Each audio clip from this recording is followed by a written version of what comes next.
Hi everyone, and welcome back to my channel here at Intentional Life Alignment. If you're new to my channel, we focus on inspiring women to get back into wellness and health, and if that sounds like you, then this channel is for you. This video is going to focus on the foundational 5 when it comes to healthy habits. So I'm excited to dive into this. This is key and critical to your health and wellness journey, and if you can focus on these 5, you'll be able to have a sustainable and long and healthy lifestyle.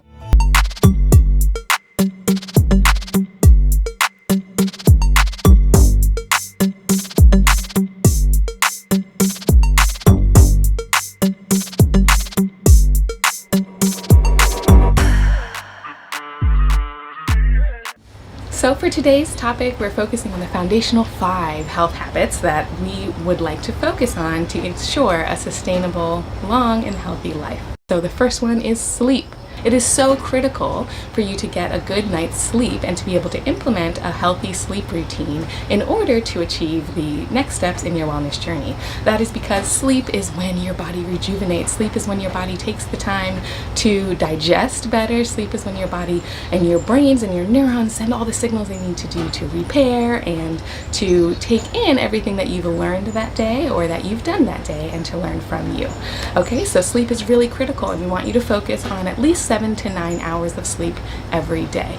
Now that first foundational habit is going to work the best if you have a healthy sleep routine. So what I would like you to do is take note of what time you need to be up by in order to get your morning routine done, in order to get out the door and do whatever it else you need to do. Maybe you're going to work, maybe you have to drop the kids off. Whatever it is that you have ready for that day, pick a time that you know you need to wake up, and then move backwards on the clock 7 to 9 hours based on your needs, and you can adjust and work with this over a few weeks to see if you're kind of an 8-hour person or if your sweet spot is more in that 7-hour range. But you're going to want to work backwards from that time and pick your bedtime. Now your bedtime is the time that you should be asleep. So you want to go back again an hour or 45 minutes at least from that, and that's the time you want to start your bedtime routine. So here's an example. I need to wake up at 6 a.m. most days of the week, right? So my bedtime then, if I want to start sleeping for a full 8 hours before that, is to be asleep by 10 p.m. the night before. Okay, and so then I need to get my bedtime routine started at least around 9:15 or 9 p.m. to really get my body to calm down and centered so that I can be asleep by 10 p.m.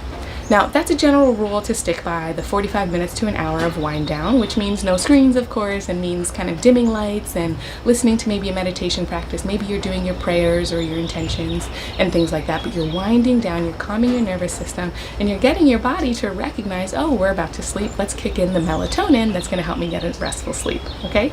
So, again, work with your body, see what works for you. Don't take this as something that you're going to figure out overnight. Take a couple of weeks to be focusing on your sleep health and your sleep hygiene and figure out what works for you. You may find that for your bio-individualized body that you only need about 20 minutes to get to bed because you can do your teeth brushing and you take your shower, whatever is in your routine, and pretty much when your head hits the pillow, you're asleep. And that's fantastic. So if 20 minutes works for you, then bake in 20 minutes and have your bedtime be the time that you're asleep prior to the time that you need to wake up. Make sure you're getting at least 7 to 9 hours of sleep.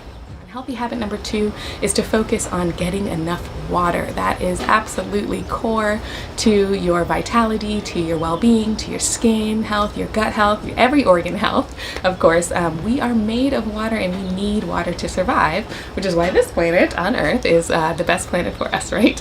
With water. So you need to take in your water. It doesn't come in by itself, and you need to be doing the work to make sure you're getting enough water. Now, a lot of people have heard that you need 8 glasses of water a day to stay healthy and get your daily intake. So a misconception. We really want you to have at least half of your body weight in ounces of water. So, as an example, if you weigh 240 pounds, you need to be aiming to get at least 120 ounces of water every day. Now, that's going to increase if you have a significant movement or, you're going to be sweating a lot that day, right? Maybe you're in the heat or something like that. And that's but that's not really going to decrease. So you want to keep that number in your mind. Know generally about how much you weigh and increase your water intake to half of that weight in ounces, and that's going to do you well.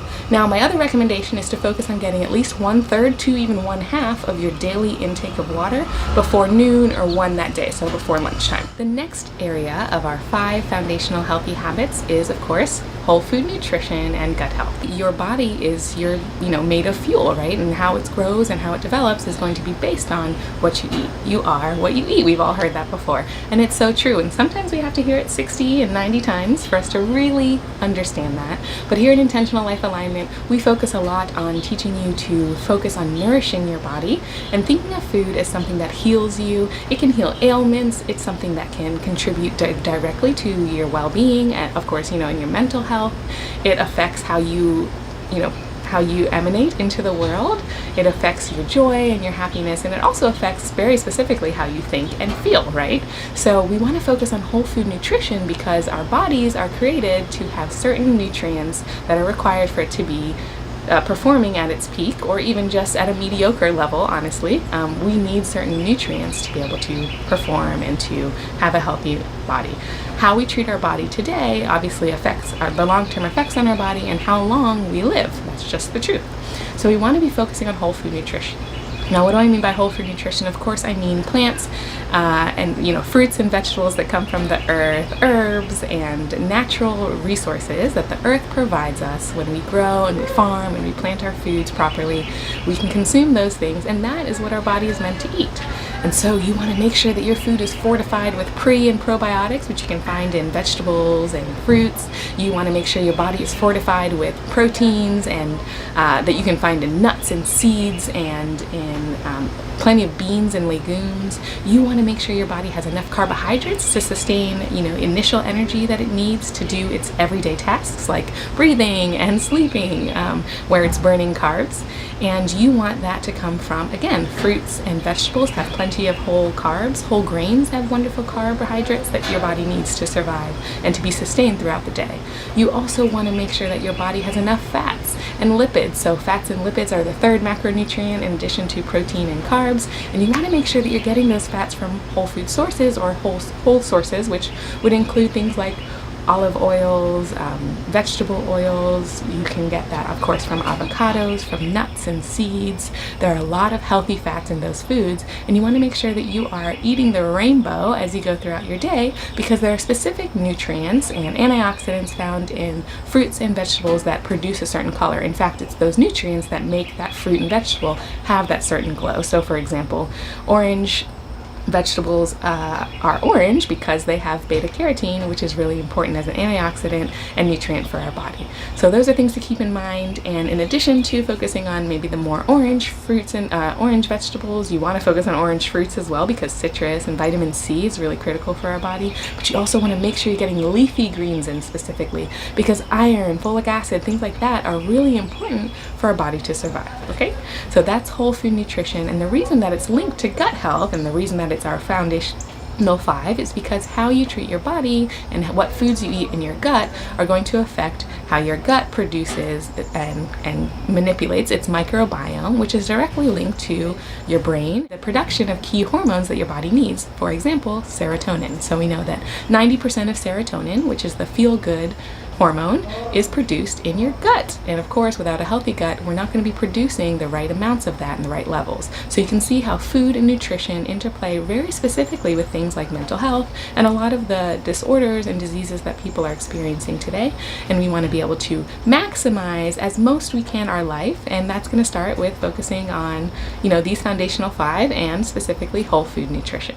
Okay, so healthy habit number 4 of the foundational 5 is going to be to focus on movement. Of course, we know that movement is critical, and here in Intentional Alignment, we like to talk about movement instead of using only the word exercise or working out, because it really is important for us to understand that there's so many ways of getting the exercise benefits that our body needs, which includes walking, swimming, biking, hiking, and those things are all involved in movement. We don't want to get caught up in feeling like we have to have our workout workout clothes on to be working out, right? You'll see in a lot of other countries that they start their day off even at work wearing their suit and tie and getting some Tai Chi in the morning, or getting some workouts in, or doing some yoga. I want you to just start moving. So if that means taking a walk while you're on a call for work, if that means doing some sit-ups or some squats while you're waiting in line at the grocery store, maybe the squats, not the sit-ups at the grocery store, but if you can get some squats in at the grocery store, that would be great. If you are playing with your kids and your children want you to play tag and hide and seek, take advantage of that and run around a little bit. Get your body moving, get your blood pumping. It's really important for you. So I want you to strive for an average of 1 hour of movement every day, and that can be in various forms. I have my garden out here, and spent some time the other day just gardening in the garden and focusing on growing the plants and helping them grow, and that not only brought me joy, but it brought me some movement. I was really working and pushing and pulling and using different muscles, and that counts, right? So I want you to focus on that, and I want you to focus on that every single day. And the reason it's number 4 and it's after nutrition is because we do know now by science that 80% of your wellness with regards to maintaining weight or having a healthy weight or having a healthy lifestyle really does come from nutrition and food, and then exercise comes next, or movement is next, right? So if you can focus first on food and getting your habits with regards to food and your expectations with regards to the foods on your plate in order, then you can focus on movement as a secondary addition to getting you through different peaks and valleys that you may experience in your wellness journey. But I do want, if you have to choose one to focus on today, I want you to be focusing on your whole food nutrition more than your movement. So the 5th healthy habit that I want us to focus on is going to be a focus on joy. Now, joy is so critical, and here in Intentional Life Alignment, we think of joy as a primary food, something that feeds your body first and foremost, even before the secondary foods, which are foods in the, that come from the earth that we actually eat, because we nourish our body with joy, starting, of course, with gratitude. So gratitude is a foundational concept for joy when it comes to giving thanks and showing gratitude for the things that you have in your life. You can always find up to at least 3 or 5 things every day to be focused on that you give thanks for. And I want you to focus on that every single day. And we know by studies have shown that that significantly increases happiness, and that significantly increases what you attract into your life, actually by the law of attraction. So the more lonely you are, you're actually expected to live a shorter lifespan. If you can focus on spending time with others, maybe doing some of that movement or eating those whole foods around others that bring you joy and happiness, you will actually be increasing your lifespan. So I want you to focus on joy, and I want you to bring people and friends and family that you love into your life and spend time with them. In addition to that, when you're focusing on joy, spend time in nature. Take time to be in the great outdoors and in greenery. So do some of that movement outside as much as you can. Eat on a deck or a porch if you have the opportunity. Spend time with friends outside as much as you can, even in the winter time. Do it for your mental health, do it for your well-being, and you will reap the rewards. In addition to nature, gratitude, and spending time with friends and family, I also want you to focus on your joys and your passions that you have that are very specific to you, like maybe something that you have as a hobby, something that you're creative around that you like to do. So that might be painting for some of you, that may be rock climbing for some of you, that may be creating something new and unique in graphic design. Something that brings you joy that you can focus on as a hobby or passion is really going to push you through to be able to incorporate joy into your life. So to wrap up, the 5 foundational habits that we want you to focus on as you're catapulting into your journey of health and wellness are going to be these. So the first one is sleep. The second one is water intake. The third one is your whole food nutrition and your gut health. The fourth one is your movement. And the 5th one is the focus on joy. All right, well, I hope that was helpful for you. Leave comments down below if any of this spoke to you, and tell us ways that you are incorporating these 5 into your lifestyle. Remember, building routines takes time and practice, and that's okay. We're here to help. So if you're looking for someone to co-create your individualized journey through health and wellness, starting with these foundational 5, tweaking them specifically to your lifestyle and the ways that you need to incorporate these things into your life, and looking for a bit of accountability and support, then we're here for you. You will find the link below in the description for joining and applying to our next health coaching session. Feel free to click that link and apply, and we look forward to hearing from you. Well, I hope you guys enjoyed this video. Don't forget to subscribe and to ring the bell for more notifications. And of course, if you like this video, give it a thumbs up so that others can see this video as well.